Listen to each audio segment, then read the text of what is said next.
Gentleman Mick, staying by Lincoln, was a dentist. He arrived like at a party, and the boss took Morse to him. On the table, Morse spotted a card with numbers and 2 large words. The rest was as useless as Malibus weather forecast. Morse visited the coroner and found the victim's skull resembled a hammer blow, with the aorta torn. These injuries made it seem like the victim ran off to join a lost party, leaving Morse feeling like the whole case was wrapped in a fog. But just when he felt he got the groundbreaking message, he dialed the number on Mick's business card, and the other end said the real Mick had already gone to dental heaven. Then Morse realized that the letters on the paper seemed to be hinting at someone's name. On the day of the incident, an old man rushed to the police station to file a report. He claimed his daughter was missing for a long time, and her name matched the letters on the paper perfectly. How magical. Morse speculated that the 2 cases might be connected, even if this theory sounded like a bad joke. The inspector wasn't buying it. But as a police officer, Morse was determined to find the truth, so he went to see Frieda's dad. The father of the giant girl said she was with a male colleague before disappearing, but he didn't know him, nor had she mentioned Mickey. This left Morse puzzled. Could it be that these 2 cases really had no connection? Could things be that simple? Just then, a female officer accidentally stumbled upon the dead guy's Lincoln. It was like seeing an old friend after a day apart. This car had been chilling here since yesterday morning, like an abandoned kitten, and Morse quickly checked the vehicle records. Well, the car belongs to Pettiford Brothers, revealing the victim's name. But the next probe won't be easy. Morse found Pettiford's address and rushed in like a whirlwind, only to be felled by a mysterious man's stick.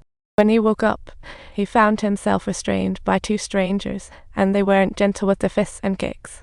Turns out they mistook Morse for the dead Pettiford. What a hilarious misunderstanding. Morse had no clue what the heck the safe code was. Just when he was about to cry, the female secretary suddenly showed up. She proved Morse's identity, saving him from a tight spot, and the 2 strange guys made a run for it. Morse learned that Pettiford was a private detective, specializing in affairs like a character straight out of a TV show. Turns out, the inspectors hired Pettiford to snoop on their husbands for some juicy affair evidence.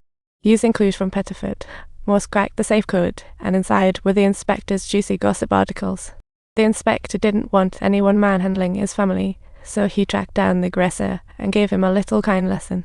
When Morse woke up, the inspector had already gathered fresh intel from the rough guy that Pettiford was a scammer extraordinaire.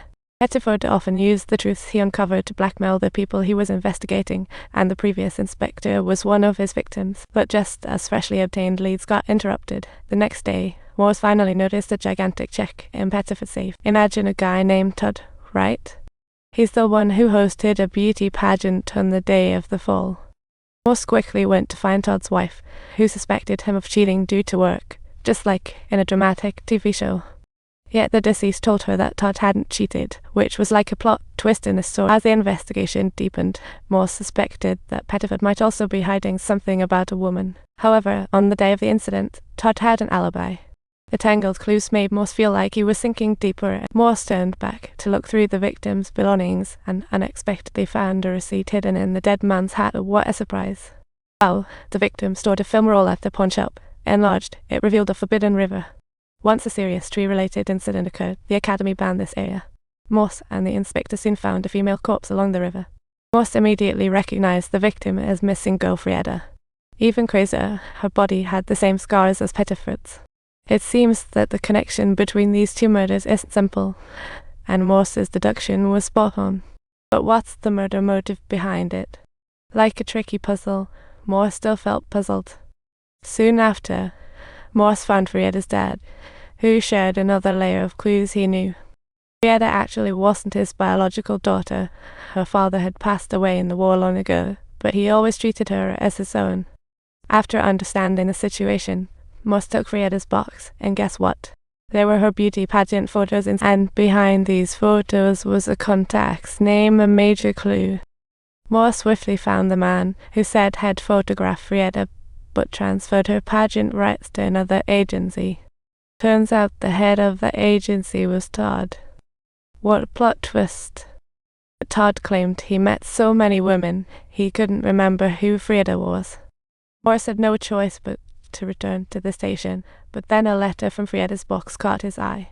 It was an encouraging letter from Captain Button to Frieda's mother, yet it didn't spark any discussion regarding the victims in his memory. As Morse found himself sinking deeper and deeper, a comforting remark from the neighbor suddenly made him realize something. The truth seemed to be just within sight. He had been pondering where the last few photos of the deceased Bettiford were taken, and they turned out to be the clues he was chasing. He went to the resort behind the auto shop. Noticing the owner absent, he broke in. As soon as he opened the door, Morse noticed the curtains in the room were identical to the fabric he found on Frieda.